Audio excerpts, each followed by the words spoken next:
people. If we can have everybody's attention.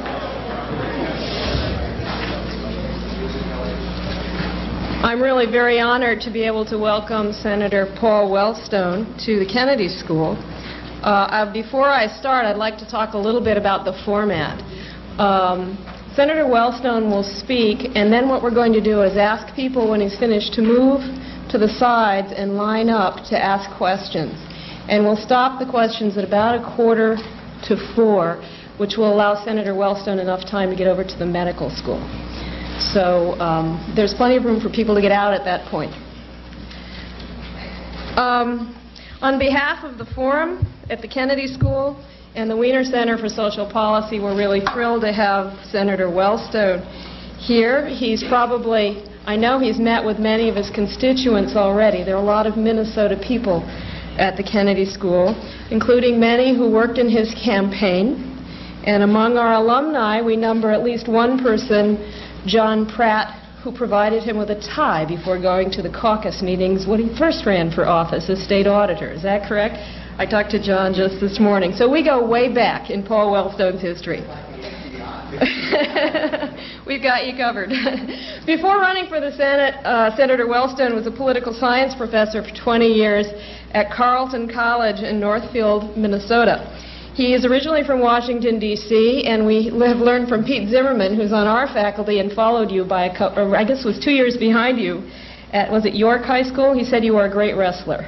And he wanted to come by and see if you were still wrestling. We've done it all. We've done all our homework. He then did graduate work at the University of North Carolina and went on to Minnesota. So despite his East Coast roots, Senator Wellstone is really a part of the Minnesota progressive populist tradition that for more than a century has characterized local politics and has brought the country people like Hubert Humphrey, Walter Mondale, and Eugene McCarthy. I'm originally from Minnesota, as are many of you, and people are often asking me, how is it that Minnesota continues to send politicians of this nature to the nation's capital? This is a very old tradition, and it's really hard to explain, but I wanted to tell you a few things about this, give you a couple hints. And one of the ways to start is to talk about Northfield, Minnesota, which is the town where Senator Wellstone lives. Northfield is a town, I guess it's about 12,000 people now, probably close to that. I think of Northfield as being the closest large town to Nerstrand Woods, Minnesota. Now, most of you probably never heard of Nerstrand Woods, but Nerstrand Woods is the home of Thorstein Veblen. And if you've read The Theory of the Leisure Class, and if you know your Veblen, you have a good understanding of Minnesota politics. My father-in-law once explained this to me. He was the mayor of Northfield for many years. He said, you have to understand what it takes to remain in office in Northfield. You have to pay attention to the sign right outside of town. Now, Northfield is a town of 12,000 people with two well-known colleges, Carleton and St. Olaf. It has a sign as you drive in on the highway that says, "Welcome to Northfield, home of cows, colleges, and contentment." My father-in-law said, the world may know about Carleton and St. Olaf, but they don't vote. It's the farmers who vote. And unless I win that cow milking contest every year, which is part of the tradition of campaigning in Northfield, I'll never get elected mayor. And it's staying close to the roots of the original immigrants and their descendants in Minnesota who brought this populist progressive tradition over that explains the politics. Paul Wellstone made it to the Senate by staying close to these roots. He was the originator of the bus tour. Those of you who followed the campaign know that his bus wasn't quite like the bus we've been hearing about lately. It was a school bus with a platform welded onto it, painted green and white, that rode around the state, became quite well known, but took you everywhere, as near as I can tell, throughout the state, and reminded people of what the issues were that he was reaching out to everyone. Senator Wellstone is now at the Senate. He's a member of the Human Resources and Labor Committee, the Energy and Natural Resources Committee, the Small Business Committee, and the Select Committee on Indian Affairs. He's done a lot of work on rural issues, on health issues, and what he's here to talk to us about today is health policy in the future of the United States, and presumably your bill that you're introducing, right? Thank you, Senator Wellstone.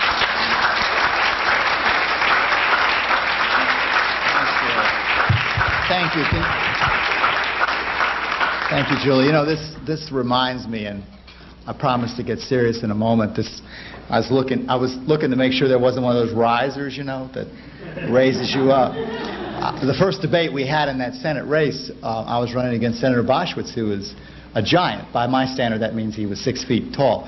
And we went into the studio, and there was a technical person there, and he said to me, this was going to be a TV debate, he said, would you like he was very diplomatic, would you like a riser? Because then, you know, you'd be like the same height. And I said, no, if I'm going to win this race, I'm going to, you know, win it on my own terms, which is 5.5. However, I was also thinking about David versus Goliath. You know, sometimes it doesn't hurt, right? If you think about that. I mean, that's basically what the story was. By the way, on technical, a very quick hello. I got a button of the Harvard Union of Clerical and Technical Workers. I really appreciate the union, and I think organizing service and clerical workers is always very, very going to be really key to justice in our country. Let me first of all start out with a reminder that I have to make to myself to keep within a time framework. Julie had mentioned Hubert Humphrey. I came to the Senate. I was pleased to be there. I still am. I entered into a debate pretty quickly, did my very best, used to be a teacher, proud of being able to speak or trying to do my very best, finished up in the debate, felt good. This older senator, whose name I won't use, came up to me and he said, you remind me of Hubert Humphrey, and I was sky high. And then he looked at me and said, you talk too much. So I'll try and remember that as we go forward. I do want to thank, though, Julie and David Elwood and Joe Newhouse and Joan. Where's Joan Curran? Really, Joan is the major reason that we're here, and I really appreciate the invitation from the Kennedy School. Other point about Minnesota roots. My roots are not so Minnesota, and my father was from what used to be the Soviet Union, and my mother's family too, and my wife Sheila, who's here with me, is from Appalachia. You figure out that coalition: Southern Baptist Appalachia, Eastern Europe Jewry. Any case, in the mid-1980s, there was enormous economic pain in the countryside, and family farmers were being thrown off the land, and no one was presenting to or for or with the farmers any kind of compelling explanation about why they were losing their livelihoods and to them their lives, nor any empowering alternative courses of action. And that therefore became fertile ground for politics of hatred, racist, anti-Semitic, and all the rest. By the way, I think it's all too present in American society and American politics today. This is not to put the farmers down. I'm just simply saying that's what happens. So I was warned by some close friends, being Jewish, not to be speaking in western Minnesota, not to be out there organizing with farmers, which for many years I had been doing. But when you're 5.5, you never listen to that kind of advice. And some of you know what that means. So I went out to speak, finished speaking. Very big guy comes up to me and he says, "What nationality are you?" And I thought, I don't believe this. And I said, "I'm American." He said, "Where were you born?" And I said, "I was born in the United States of America." He said, "Where is your family from? Where's your parents from?" I said, "My father was from what used to be called the Soviet Union. My mother's family too, although she was born in New York City and grew up in the Lower East Side." And he looked at me, he said, "Then you're a Jew." And I tensed up and I said, "I am." He stuck out his hand and he said, "Well, buddy, I'm a Finn and us minorities have got to struggle together." That's Minnesota at its very best. And from that moment on, I knew I had a chance, even though I wasn't even thinking about running for office. I was at all. I was a teacher for 22 years and consider myself a teacher now. And I used to say to students that politics is very existential. And every exam I ever gave, and they were almost always take-homes, I would require students to write on the following question: Maybe, no, did I have any classes? I don't think so. Why didn't you take any classes? We'll talk about that later on. And I would ask students to write on the following question. Why do you think about politics the way you think about politics? And I wanted students to think about what informed them. Family, religion, something crystallizing personal experience, parents, parent, you name it. I didn't grade it, but I wanted students to think hard about that. And that, I think, is pretty important for me as I think about health care. I come from a family. My father was an unsuccessful, though I think a very fine writer. I just don't think he was connected enough as an immigrant. My mother was a cafeteria worker, and medical illness in our family put us under for the better part of 2 decades. And I lived through that. And it makes a big experience. It makes a big impression on you. It's that simple. To bring this to enclosure, later on, when Sheila and I are in our early 30s, we moved my mother and father, both with Parkinson's disease, out to Minnesota. They were almost 50 when I was born. And again, we struggled with health care. Struggled to keep them at home. I wish there had been more home-based health care, more support for that. Struggled when they finally had to be in nursing homes. And to see, especially my father, over and over and over again, so preoccupied and so pained by the fact, this is very, if you will, Jewish, but I think it applies to all of us, that the savings that he and my mother had built up, albeit not that great a savings, should go to the grandchildren for college, but it was all going to be wiped out because of these nursing home expenses. Once again, just made me believe in the heart that there ought to be major change within this country and that we should move towards some system of universal health care coverage. Proposition number 1. You don't have to agree with me on any of these, but I want to kind of lay out my case. Proposition number 1, the health care system in this country is in fundamental crisis, and I'd spell that all in capital letters. If you agree with proposition number 1, then the proposition number 2 is we should not be talking about incremental public policy. We should be talking about fundamental change. Proposition number 3, that if we're going to be talking about the major challenges, public policy challenges, at least at the onset, I learned at lunch about some other challenges that I hadn't even thought about. One of those is the challenge of cost control, and another is the challenge of access. Proposition number 4. Proposition number 4, each and every citizen, in my not so humble opinion, deserves high quality, affordable, dignified, humane health care, regardless of income, employment status, and I could go on, but I want to also mention prior or current health care condition. Compare that to the realities, and I'm going to really skirt over the realities because I believe all of you here at the Kennedy School probably are familiar with them in one way or the other. So I won't give any of the statistics. I have them all committed to memory, and I think I could impress you with that, but I think you've probably heard it before. Let me just simply tell you what I hear as Senator from Minnesota, whether it be the Minnesota State Fair. And by the way, I'd like to make an argument for the Minnesota State Fair. It is very serious politics. Half the state's population comes in 13 days. Think about it for a moment. Each person counts as one and no more than one.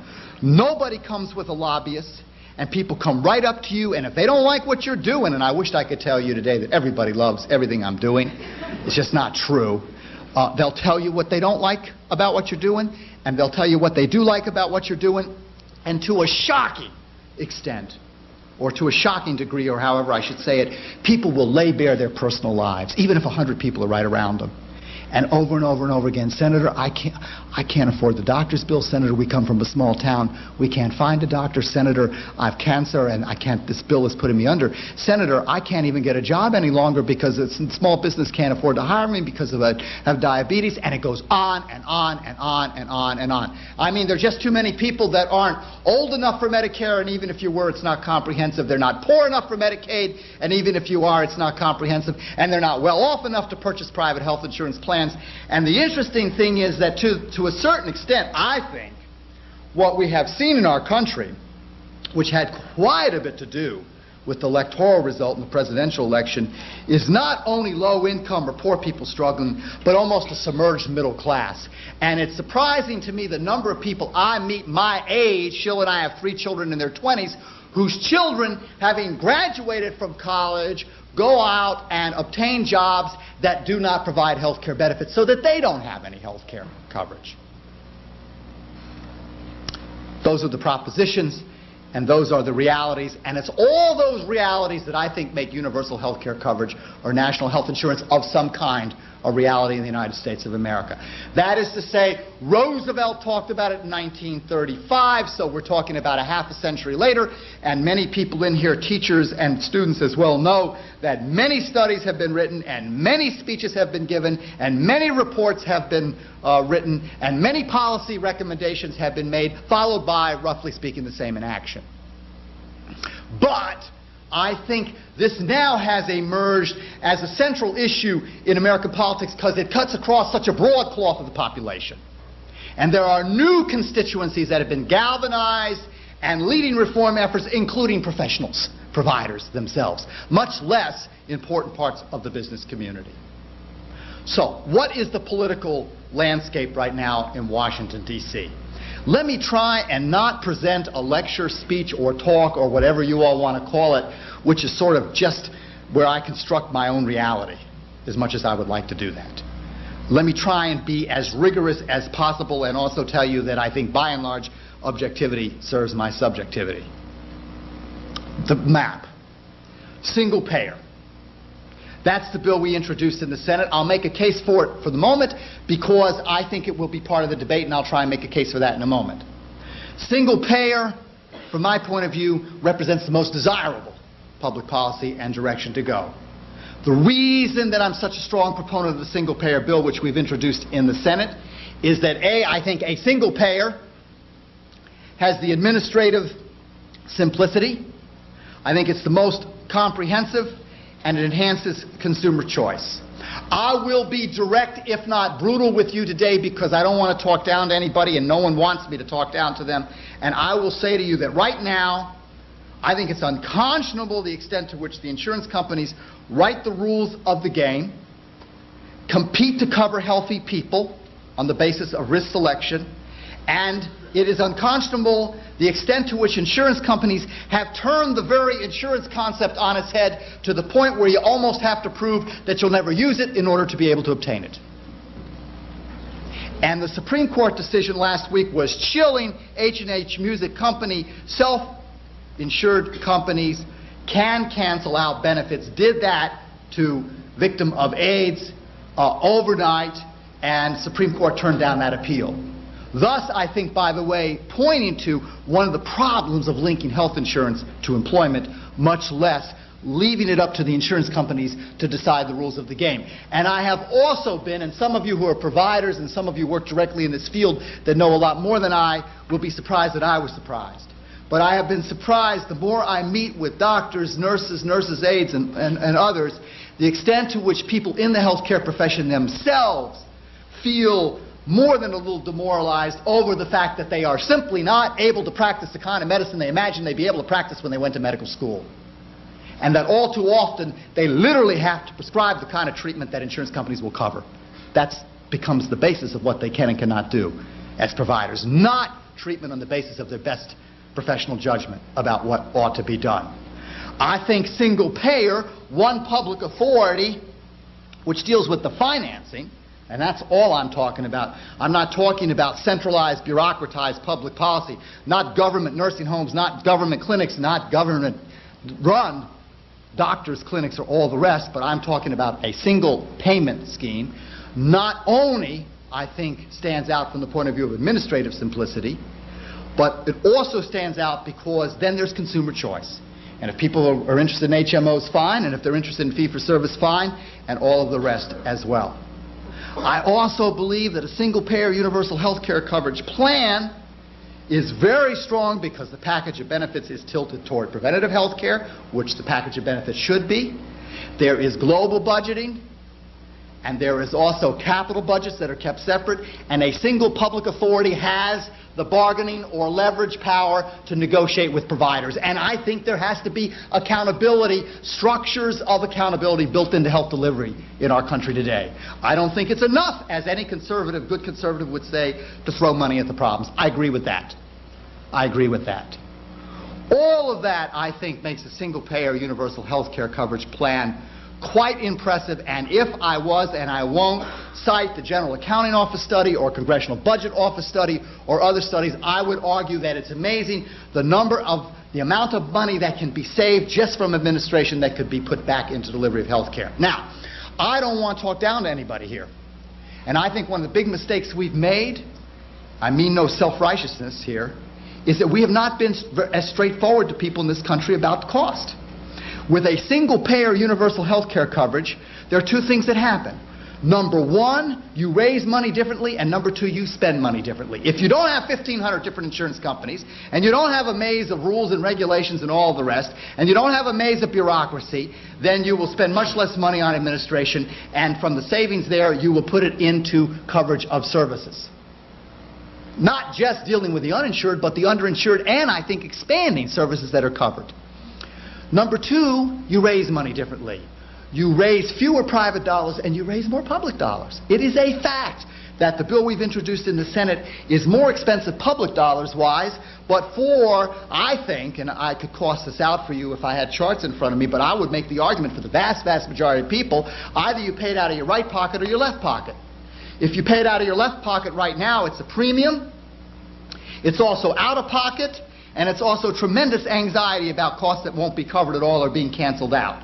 If you pay it out of your right pocket, it's public dollars into a national health care trust fund just for universal health care coverage, but you pay no more with more comprehensive benefits with single payer, without that anxiety about what's going to happen to you or loved ones, and with a mechanism in place to control the rate of increase of health care costs over the years to come. That's the key point. I make no argument that single-payer costs less money than other bills right now, but I think it's by far the most effective cost control. Otherwise, we'll be at 37% of GNP by the year 2020, and health care will bankrupt us. Next point. President Clinton, President-elect Clinton, has been critical of insurance companies in rhetoric, and by the way, I don't mean that snidely. I think political rhetoric counts, because political rhetoric is one way that we make promises. He has talked about universal health care coverage, national health insurance, in which case we have now crossed a philosophical divide in this country. That is to say, with President Bush and President Reagan and decade of the 80s, the operating premise by those two administrations was that when it comes to health care, there should be no major public sector involvement along the lines of national health insurance. That was their ideological position, and they had the First Amendment right to have that position. But it certainly meant that we weren't going to pass any kind of national health insurance bill in this country. I think now with the election of Bill Clinton, we move into a politics of rising expectations. I think people are expecting big changes. I think the economy, jobs is right there at the forefront, and I think health care is at the very top of the agenda. That's good news. What President-elect Clinton is talking about is not clear yet. I think Bill Clinton was, as a campaigner, we talked about this over lunch, deliberately vague, because it's pretty hard to campaign on health care, and quite often people who run for office are advised don't be too specific about the cost and how to finance it, because it's very difficult to explain, and in any case you're just too vulnerable to attack. But people want the change, and clearly George Bush stood for no change, and so Bill Clinton made the point, we're going to make a change, and there's going to be coverage for people, right? That's what we did here. At one time it was employer mandate, and now I think we've moved toward a system called managed competition. I'd like to talk a little bit about that, because I come from a state where we have done a lot with managed care. I'd like to talk a little bit about managed care and managed competition. To the extent that managed competition relies on managed care, and we are talking about hospitals and clinics getting together and sharing technology and prepaid group practice and a number of different people from a number of different specialties in the same physical location, all of that is for the better.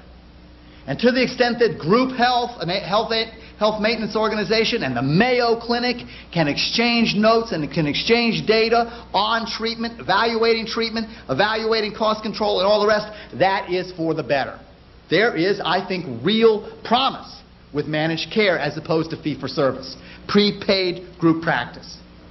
Managed competition, as announced, I think, or as enunciated by President-elect Clinton, is something like this. as I understand it, and I think as you will understand it, goes something like this. Every employer will have a sponsor that will search out for employers, or that large employers especially, a plan, managed competition plan. Those plans will essentially get broken down to a cheaper plan, in which case your employer would pay almost all the costs for you as an employee. There will be another plan, too, which would be offered to you as an employee, which would be more expensive, in which case you'd have to pay more. I think there's a problem, because it's two-tier medicine. And I wish we wouldn't go in that direction. Be very direct with you. I hope we don't go in that direction. Then there's Medicaid and Medicare, and people who are without any health insurance at all, and they would be put into some kind of public plan, some kind of public insurance pool, and hopefully it would be the same package of benefits. They would have to pay some premium and some co-payments, and if the premiums are too high or the co-payment requirements are too high, then I think we will not have dealt with the problem of uninsured people in the United States of America. Because the fact of the matter is, if people are struggling to put bread on the table and they're not sick, they just may say, I'm not going to purchase a premium right now. And by the way, this is not a pathology of poor people. That is the way most of us are. If we have a very tight budget and we feel and we're healthy, we don't necessarily go out and purchase a health insurance plan. That's just the kind of decisions that people make. I think managed competition could mean a lot of bureaucracy. I'm not at all sure how it would apply to rural communities, which are very much oriented toward fee-for-service. And my biggest fear of all would be that there would be choice for insurance companies and for employers, but not for consumers. If essentially we divide up the delivery of health care just into managed care, competing against one another. And I would be concerned about that. And finally, I don't know what the role of the insurance companies will be. Many of them own a lot of the managed care right now, run those operations. And to what extent their imperative, which is commercial logic, which is, I can't fault insurance companies for that, that's what they're supposed to do, then impinges upon the logic of how we finance health care and deliver health care for citizens in this country. I worry about that to no end. I worry about that to no end. So, final point. I think that at this point in time, as we have this discussion here today, this is the right time. There's going to be a lot of jockeying. There's going to be a lot of bargaining. There's going to be a lot of policy work done. And for my own part, I think there's going to be some big steps forward. The question ultimately is what kind of national health insurance. If it's the next 100 days we're talking about, it won't happen. If you want to say to me, Paul, with the Clinton administration and you all as Democrats who control the House and the Senate, don't you feel under some pressure to govern well since you can't make excuses that it's divided government any longer? Absolutely yes. And do you feel some pressure to deliver for people and to pass some kind of national health insurance bill? Absolutely yes. I just want to make sure that it's not public policy which 10 years from now or less has been a dramatic failure, once again reinforcing the view of people that there are these terrible unintended consequences of public policy and public sector cannot be a force for good. That's what I would be most worried about. My own position. There's the insurance industry, they're huge. There's the pharmaceutical industry, they're huge. Common Cause did a study last 10 years, $60 million into races in the last 10 years. $2 million in the last year. They have enormous power. That's the power in Washington, D.C. In addition, I think, and they're opposed to the single payer.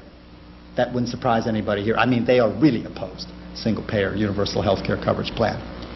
By the way, some very tough questions can be raised by such a plan. The fact that people are opposed doesn't necessarily assume bad faith. Pharmaceutical companies, they're opposed. That's point one. Point two, I think any national health insurance plan which relies more on public sector financing, albeit it have to be progressive taxation, runs into, I think, the difficulty of explaining that to people, that it's going to cost money, though less than we now pay as a country. But once you try and make the argument about the difference between private dollars and public dollars, that's not an easy argument to make in the public or political dialogue.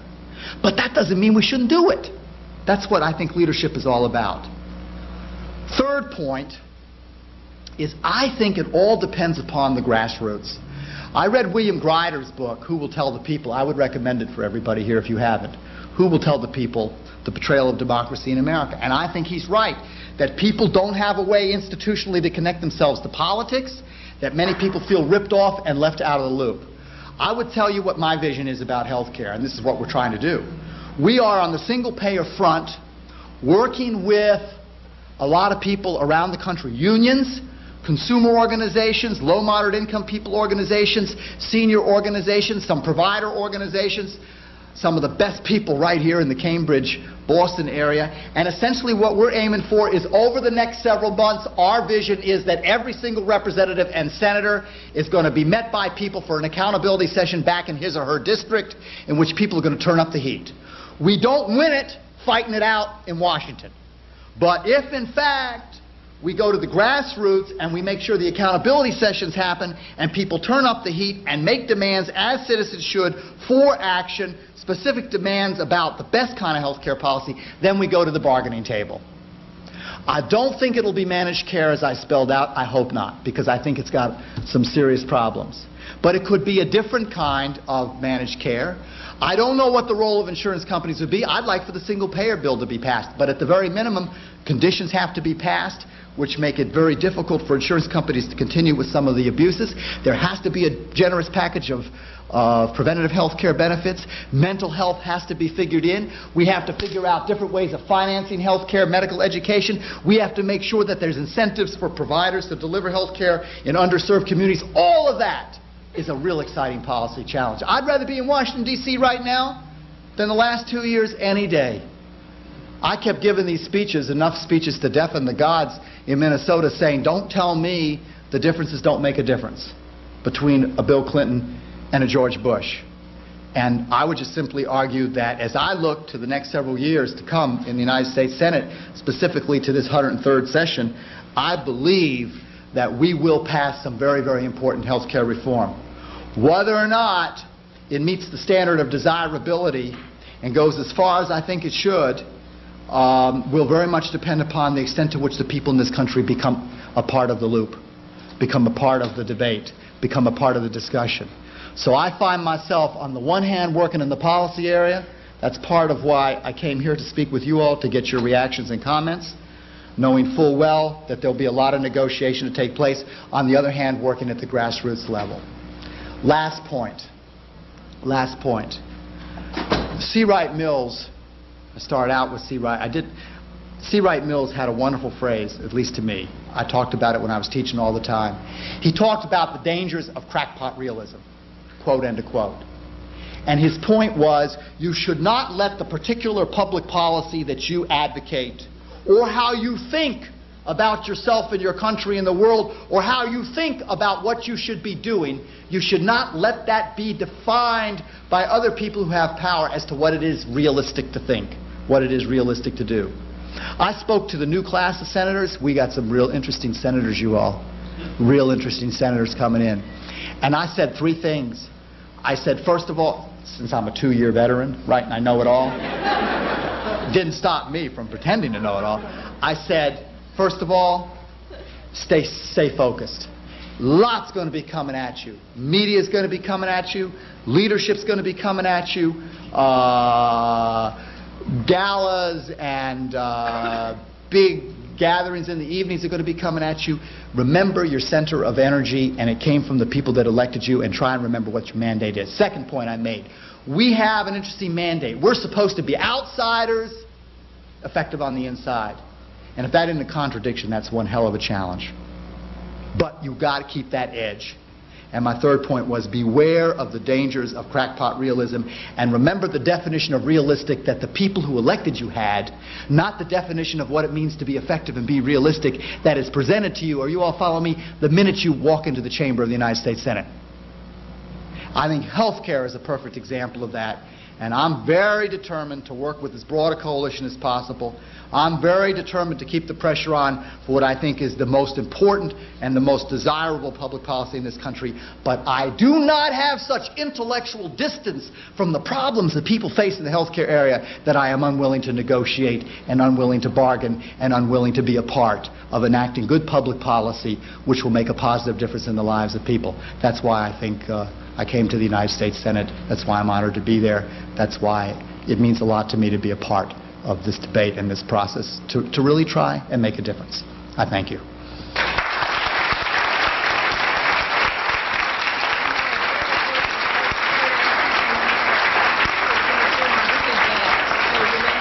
Okay. Before we call on students, those of you who are familiar with our auditorium know that the acoustics are very poor. So if those of you in the back row can't hear the questions that they're asked, would you raise your hands, and then Paul Wellstone will repeat them. Right? Yep. We'll go back and forth. I agree with a single-payer system. One of many who support that proposal. Clearly, this is going to be a political fight, and you talked about that, and you talked about the importance of organizing on a grassroots basis. I'd like you to speak to two aspects of the political fight for the healthcare reform. Please be more specific about the obstacles in the form of the fact that, in addition to what you mentioned, health PACs and individuals are giving more now than anybody else to Waxman, to Gebhardt, to many of the key players. Could you be a little specific about how that goes down, how that affects the debate? Could you be specific about the members of the transition team in the Clinton group, who Judy Fader, I think is her name, and her assistant, and where you think their heads are at, what they're open to? That's on one side. On the other side, I felt a little bit uneasy with the extent to which you were already, yes, compromise and bargaining is important, but it seemed to me that you were already, it sounded to me, the feeling I was getting, you were already giving up the game. And it's important, and it's going back to Bobby Kennedy, you go in there with this attitude of we're going to win this fight, and I didn't get a strong, this is for me personally, a strong enough sense from you that we're going to win single payer. Well, we're going to mow them down.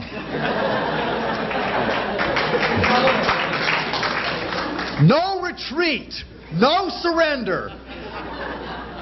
You know, actually, I'm telling you, first name? James. Actually, I did that, but it's a very, I'm going to learn a lot here, and it could be that's an interesting point. I don't know how I'd love to throw that open for discussion almost, because let me take the first part of your question and then deal with the second part, which I think was a fair criticism, and he might be right. I'd love to know what some of the rest of you think, and apart from what your particular position almost is on the policy question, because it's a real, I'm feeling my way on this, and it's a delicate balancing act. First of all, on the money part, I won't give a personal analysis, okay? So-and-so is a sellout because I won't do that. I'll give an institutional analysis, and I'll tell you that at the top of the agenda for me, and I know I can't help it, I'm just at the moment energized, there's three areas we're going to lead the way. We are absolutely going to be in the middle of this policy debate if I have to just, and one of them is campaign reform. One of them is education, and one of them is campaign reform. And in fact, I think we got a great bill, and I think we're going to get a lot of good media coverage and be very visible in this. And I just think that I only wish that there was a grassroots constituency that was ready to fight for that the way I see it really on health care. And I don't think it's there. But I have to tell you that the way, can I just briefly kind of say this, the way in which money has come to dominate politics in our country is the ethical issue of our time. We have moved so dangerously far away from the principle that each person should count as no more than one. It is frightening. We have a mini-democracy at best. And the kind of corruption I speak of, you all, is far more serious than the wrongdoing of an individual office holder. I'm talking about systemic corruption that comes from a huge imbalance of power between those who have the financial wherewithal and can parlay that directly into access and political influence and political power, and those many, the vast, vast majority of people who were left out. Okay? And that applies to a lot of different areas, unfortunately. And you're right on the mark, and it's a huge problem for us. It's like the book that Michael Parenti once wrote. It ultimately comes down to a question of whether or not you have democracy for the few or democracy for the many. And we don't have democracy for the many. We have auction block democracy. Government to the highest bidder. It's very frightening. I'm sorry. I think that's what we have. And I think it's wrong, profoundly wrong. And you know what? I think the vast majority of people in this country believe that. Okay. The second, but I haven't finished. The second part, I don't know what to say to James about. I know they're too long in answers. It's because I was a teacher. I'm blaming it on the profession. You can't. The second part, I don't know. He could be Ellen Schaefer, who's with me. I think agrees with you. Who Ellen does all of our health care work, and she's, I think, been trying to, between the lines, say the same thing. See, what I've been trying to do when I spoke here today, the Kennedy School, I mean, this is the Kennedy School, you know? I mean that in a good way, not in a snide way. I'm proud. Do people ever put you down and say, I'd like to leave the Kennedy School and go to the real world and stuff like that? I don't believe that at all. I think ideas matter in politics. I think the intellectual environment of a country is incredibly important. And what I was trying to say is that, look, I'm going to fight really hard, but I'm not. But I understand full well that people in the country are saying you can't have gridlock forever. Paula, you're just going to say it's all that you want or nothing? Are you not going to be willing to negotiate and compromise and be a part of fashioning something that might not be all you want? And I guess that's what I'm trying to say. But if it comes off too much like you're already throwing in the towel before you really make the fight, I apologize for that, because I don't mean to come across that way, okay? And we're not going to. And those people who say, well, single payer is dead, everybody's spreading every kind of word everywhere they can right now for political advantage. I don't think that's the case. Anything about the transition? We've had some preliminary discussion, and I can't tell you much more. I think I'll know a lot. It's not at all clear what exactly the transition team or the administration has in mind yet, other than what I reported. And the latest really is this managed competition. I think that's the roast. I'm looking around the room where there are some real experts here. I think that's what we hear the most about. Yes? I'll try to make this brief. In terms of healthcare politics, the most comparable example to today's situation is probably 1964. Yeah. And we all know the result of 1964 in terms of healthcare was Medicare and Medicaid enacted in 1965. Right. While that may have solved many of the problems perceived at the time, many people would say that's a prime cause of a lot of problems we feel now. Right. How confident are you that today's situation will yield some sort of compromise that endures in the long term? Well, I think, first name? Steve. Steve, I'm going to, believe it or not, give a shorter answer because there are lots of people standing. I think that's a very interesting. You know, we work with Ted Marmer, who wrote the book The Politics of Medicare, and he's a very strong advocate of single payer, and I must say very eloquent and very effective. That's what I meant when I said I would worry about. See, you could take the Medicare-Medicaid example of 65, and you could make a couple of different kinds of arguments. You could say Medicare and Medicaid, the government got involved. The government got too involved in the private sector, and you had rampant inflation ever since, and now older people are paying more out of pocket than they did before, right? Thus the unintended consequences of social policy, thus the conservative case against social policy in the United States. You could make the different argument, which is that Medicaid, Medicare was an example of too much private sector involvement in the public sector, which was able to able to finally control the agenda as to the actual legislation that was passed and implemented, right? And therefore, indeed, it was. Here's the money, here's the blank check, you fill out the amount, correct? With no accountability built in. I'd be very, very worried that we will make that mistake again, and I don't want us to pass a major bill saying that this is the reform effort and leave large numbers of people, A, still without decent coverage, and B, not have an effective cost control and run into the same problem. And by the way, I do not believe that any of the other proposals, as compared to single payer, are at all convincing in terms of how you're going to affect between now and the year 2000, $700 or $800 or $900 billion of savings. I have not seen anybody be able to make that case. Yeah.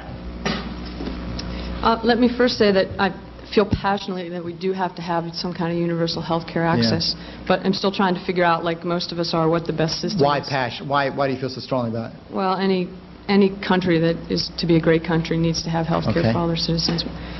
My question to you is a concern that I have with your proposal, which is the fact that no one directly faces the cost of the health care, at least not the key players, the doctor and the patient.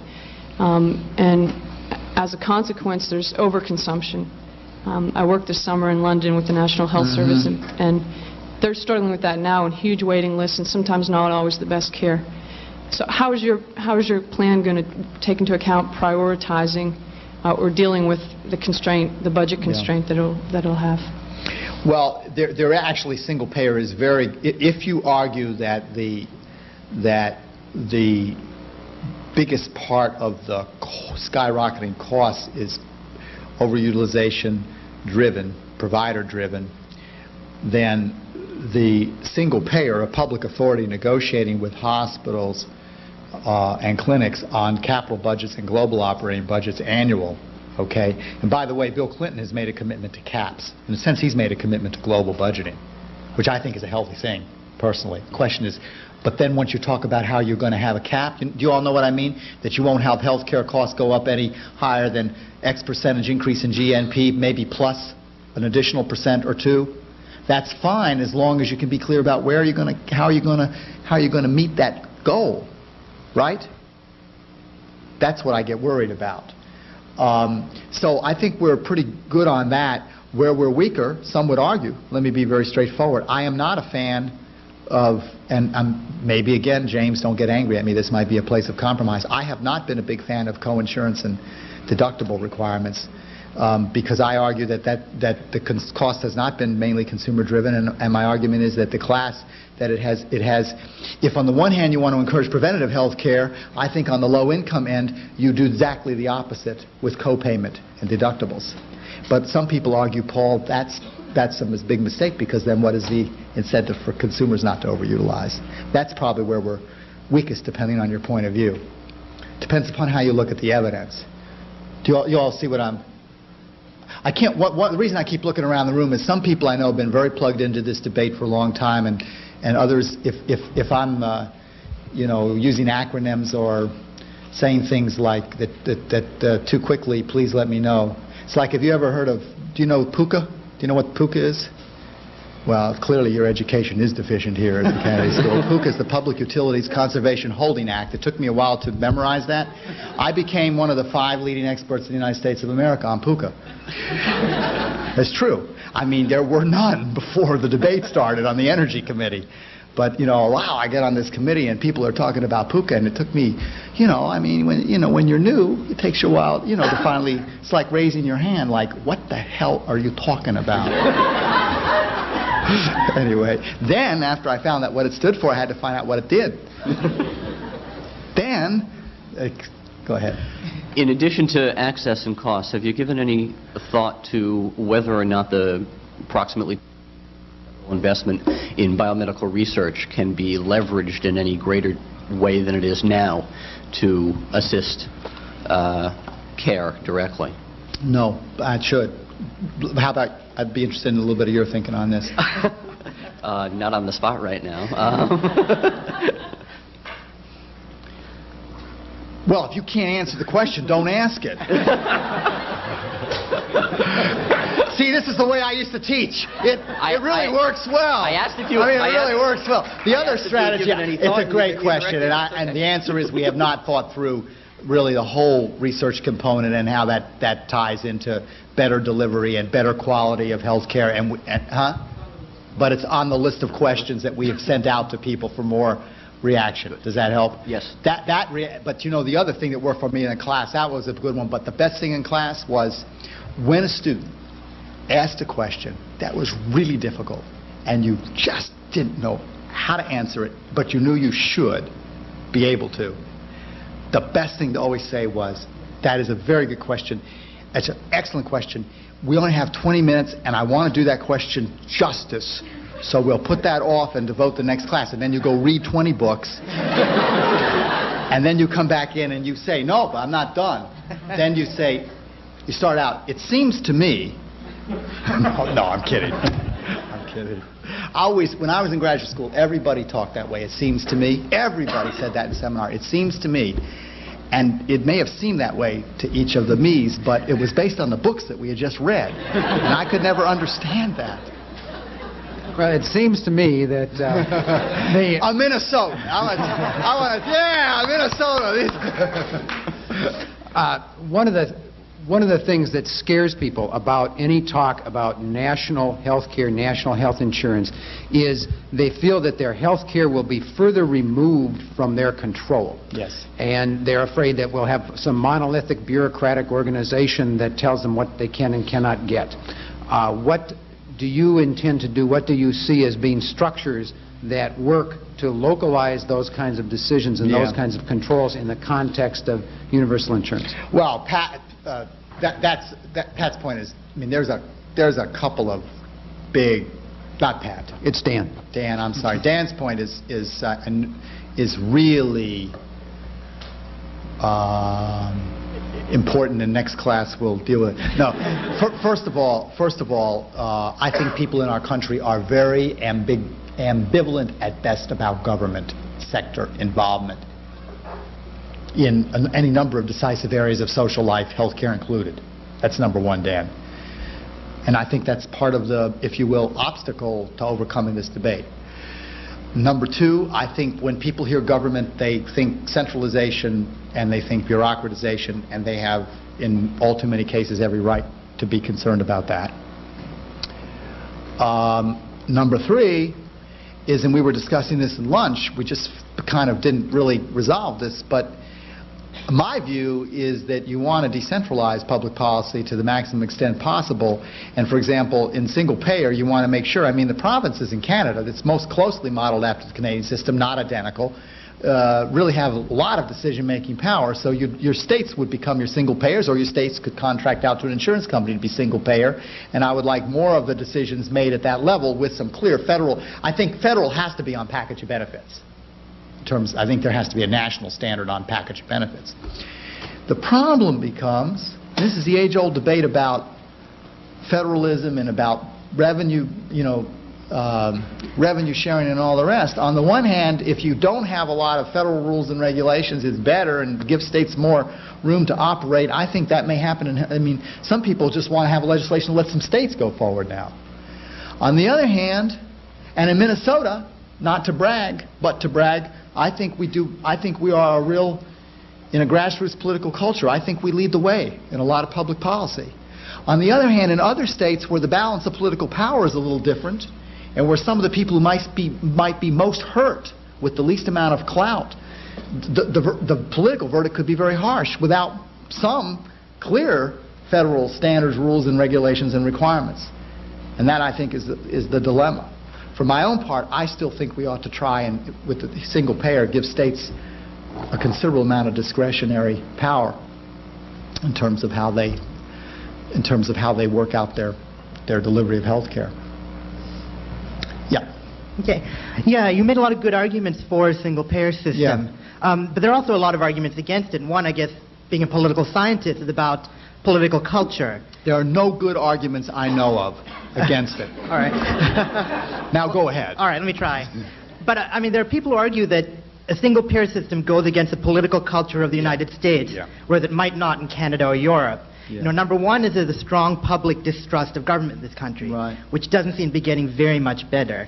You know, term limits and the like show. And number two, if you look at the way we've addressed social problems in this country, even ones dealing with human needs like education, housing, food policy, we don't have the government taking over the whole industry or the financing. We've addressed public programs to deal with where the market fails and leave the market to function. Why is healthcare different, and do you think political culture applies? Well, I don't think you allocate healthcare according to a strict market verdict the way you do haircuts or color TVs. I think it's too essential. Okay? It's too decisive an area of public life to treat that way. And I think right now we see the cruel effects of the way we do it.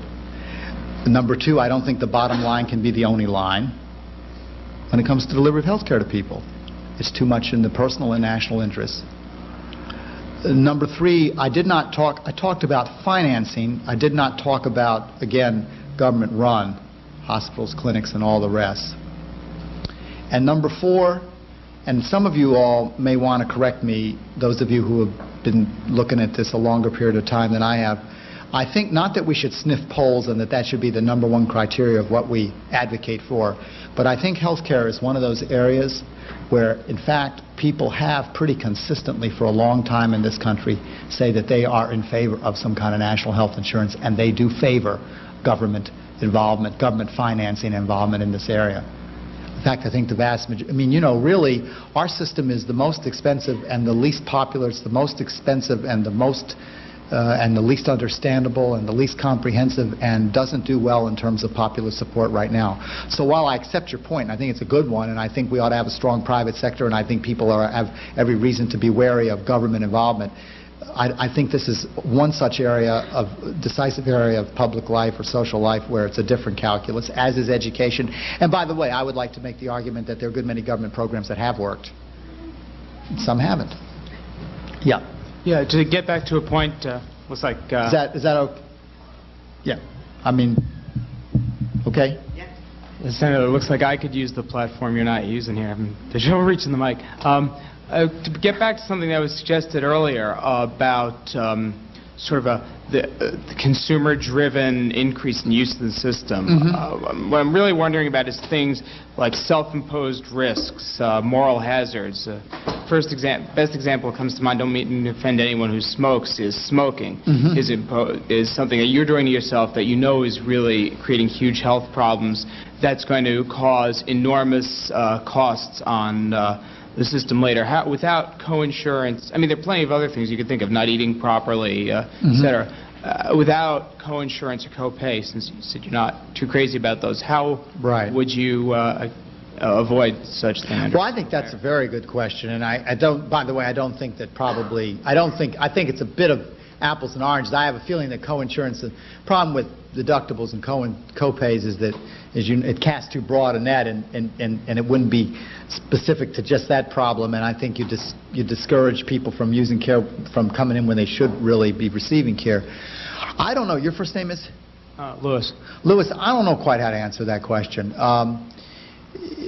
Again, to draw on a lunch discussion, in my own mind at least, I think there's a difference between the right to health care. This is where you and I might have common ground. I think there's a difference between the right to health care and the right to control your own health. And I would hate to see us pass, let's say, the best of all worlds, a really good, desirable, comprehensive, single-payer, universal health care coverage plan in the United States of America, so that we no longer ration. You all know how serious it is the way we ration health care now, right? I don't need to make that argument that the argument that we're going to ration with some kind of national health insurance plan pales into insignificance by the cruel rationing we do now. Let's say we made the major change. What I would be worried about would be that people would become clients. People would become dependent upon, I'll receive my care, and people would forget that they have a responsibility to take more control for their own health, so that they don't smoke, so that they exercise, so that they eat better, right? And all of the rest. Now, can I make another point? It's hard for people to take individual responsibility unless they have some power. And the problem with the argument I've just made is it's a good argument if it's an empowerment argument, and it's a bad argument if it's a blaming the victim argument. And I've met a hell of a lot of people right there in Rice County where I lived, right not too far from Northfield. I could lecture them day in and day out about how where they were working was unsafe, and they would tell me the choice is between putting bread on the table or not.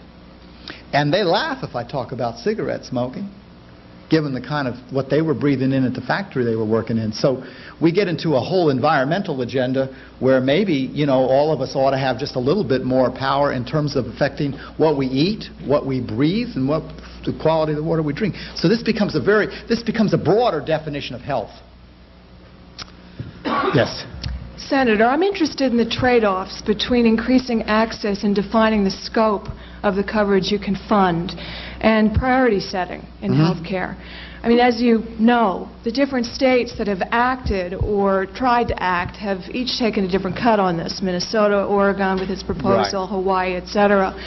And I was curious to know what you glean are the lessons of these different state experimentations in terms of the priority setting exercise, and whether you can give some feel for the substantive, as opposed to the procedural criteria, you would favor in setting those priorities? If you could tell me what you mean by substantive as opposed to procedural, then I can probably answer the question. Well, if you look at the scholarly literature, you see Dan Callahan proposing one set of substantive criteria, Norm Daniels proposing another. The route that Oregon purported to go was largely procedural, but no one really believed that when they looked at the final analysis. Right. Substantively, it didn't make any sense. The dentures were so low on the list, etc. So it seems that we're struggling with very little consensus about what substantive criteria to embrace. How do you rank different healthcare interventions when push comes to shove and you have to decide what to fully fund, what to partly fund, what maybe not to fund for right now? Right. Well, a very fair question. Let me answer it by just telling you first name, if I Susan. Susan, that I think there is a strong consensus. I can't speak for the Clinton administration at the moment, but in the Senate deliberations, of which I was a part among the, if you will, healthcare whips, we put an extremely, I should have come with a list of the kind of package of benefits, but we tilted it very, very heavily toward the preventative health care. That's what we could, that's one of the major things that we agreed upon. We really, that's my first point. And I mean, that's really in a way my answer, but let me give an example too, above and beyond the obvious one of, let's make sure that prenatal care and postnatal care and childhood immunization is all. I pushed very, very hard because of experience with my own parents, and I feel very strongly about this, that there should be, and this is something, by the way, that people are having a tough time dealing with in healthcare, which is long-term care, because it's very expensive, and mental health, which is the other thing that's been left out, I think, in all too many plans. We put a very strong emphasis on long-term care, on home-based health care. Now, that's a substantive decision that there's 2 points to be made. I think that people should, I think the goal of healthcare policy and what you cover and what you don't cover is to enable people to live in as near a normal circumstances as possible. Number one, it's the right thing to do. Number two, it's the most cost-effective thing to do. That's where we have consensus, and that's where I put my emphasis. I would put my emphasis on that long before I would rationing, the kinds of decisions that, people in Oregon are saying you have to make. Forced to cut out, though, where do you cut? Organ transplants? Well, wait a minute. I mean, forced to cut. With the cuts that you make, well, okay, that's an easy question for me to answer. See, I don't accept those trade-offs at the moment. See, I don't think we have even begun to cut in the administrative part, insurance company overhead part, and we should. I don't think we have even begun to realize savings that we could realize from preventative health care, family practice, backed up by specialization, and we should. I don't think we've built any structures of accountability into this health care system to deal with overutilization of technology, overutilization of prescription drugs, overutilization of surgery, and all the rest, and we should. I'd do all the cutting there before I start deciding that because somebody's 85 and is in terrible shape, that somebody should pull the plug. I want to tell you all, maybe you've been through this, but I've been through this. I've been through this with my own parent, number one. And I remember going to a hospital and having a doctor. I try to serve internships so I can learn that way. And I got to tell you, people in the medical profession have been really great, even if they don't agree, although I find a lot of people in the healthcare profession are really, their views are changing rapidly, and there's a lot of people who want to see change. And I remember some doctors took me into a room, and they pointed to a guy, and they said, and he had all sorts of technology, attached onto him, and they said, so-and-so is, he couldn't hear, I hope and pray he couldn't. God knows, I hope he did, seriously. And they said, so-and-so is 67, and he's been smoking all his life, and he's in terrible shape, and he has a 1% chance of living. And then they looked at me, and they said, and this is incredible. You're Senator or Paul, whatever they call me, you want to cut expenses? You want to control costs? This is ridiculous. You got to make the decision. And I looked at them and I said, I don't think politicians should make that decision. I don't know who makes that decision. That's the big question. Hi, I'm particularly interested in issues around children's health, and yes. I was wondering if you could talk beyond sort of saying that we should concentrate on prevention, which is obviously very important, to talk about more perhaps tying in universal access to more comprehensive packages that would not only address children's health needs, which are obviously very important, but income and making sure that we can sort of get beyond only looking at health care as a solution. First. My name, Jennifer. Yeah. Jennifer, great question. You know, one stroke of public policy can't change all conditions, all life circumstances, et cetera, et cetera. I don't, as I learned at lunch today, I think need to view healthcare reform within a broader context and precisely the context you're talking about. And that's yet another, if you will, agenda, and a very, very important one. That is to say, there has to be a direct relationship between absolutely miserable jobs or two parents working on different shifts at terrible jobs and hypertension and all of the tension within a family and all of the rest of it. There has to be a connection between, it's fine to say people should have a long-term future orientation if they have a future. There has to be a connection between lack of future right now and completely shut off from opportunities and health care. There has to be a connection between the 10-year-old kids that I meet, that I've met, and the day I stop being angry about this is the day I want to resign. I get so angry when I meet some 10-year-old kid who can't even look me in the face because he or she already knows they're going nowhere. They don't expect to be at the Kennedy School. They don't expect to ever get here. They're already defeated at age 10 and health care. I understand exactly what you're talking about. And frankly, I think that the issues of race and gender and poverty and income inequality in America were not really addressed in any significant way in the campaign, and I worry about what's going to happen. And you know what, you all, I think we're about out of time. This becomes an issue of political power, right? I mean, when all these choices are made, can I just finish up on this? Here's what I'm really worried about, and I don't want to, I'm just thinking out loud. What I worry about with the focus on deficit reduction, have you heard about that? And should. I'm not saying it's an unimportant issue. In fact, I think it is important. I don't put it as the highest public priority. And investment in the economy and all the rest, what I'm worried about is when it comes to the budget cutting, that's going to have to be, along with an economic stimulus plan. I will tell you right now, I'll start again. Politically, there will be no economic stimulus plan in the first one. Now we're talking first 100 days. Healthcare gets going but doesn't get passed. Politically, there'll be no economic stimulus plan if there's not an agreement on deficit reduction. Probably part of the same plan. Probably part of the same omnibus thing, reconciliation bill pulled together. Here's what I worry about. You know how everybody says cut those entitlement programs? Better be careful about who we're cutting. Some people can be very generous with other people suffering. And there's a whole lot of people that are not going to be in that debate. I said to David Elwood earlier, I saw D'Amato come on the floor and he won on these amendments, albeit I think they took it out in conference committee, but we blessed it in the Senate. He got voice votes on some of them. He come on the floor and things like, you know, it's sort of like what we used to have in New York. Send them, when the poor come to New York, put them on a bus and send them back and pay their ticket and all the rest of it. It's unconstitutional. And you know, I never saw any welfare mothers there. I didn't see them in the anteroom. That's outside in the hall. I don't see them there at all. And I know this is an old argument, but this is an even more serious argument. Children's Defense Fund, you know, is a good organization and is there for children, not enough. But children is a respectable way of talking about poverty. People aren't afraid to do that. But when it comes to defending, for example, AFDC mothers, welfare mothers, almost silence.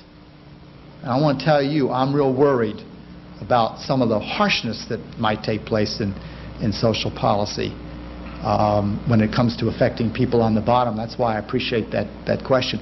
I know we've run out of time, and I really thank you for being here. Thanks, everybody.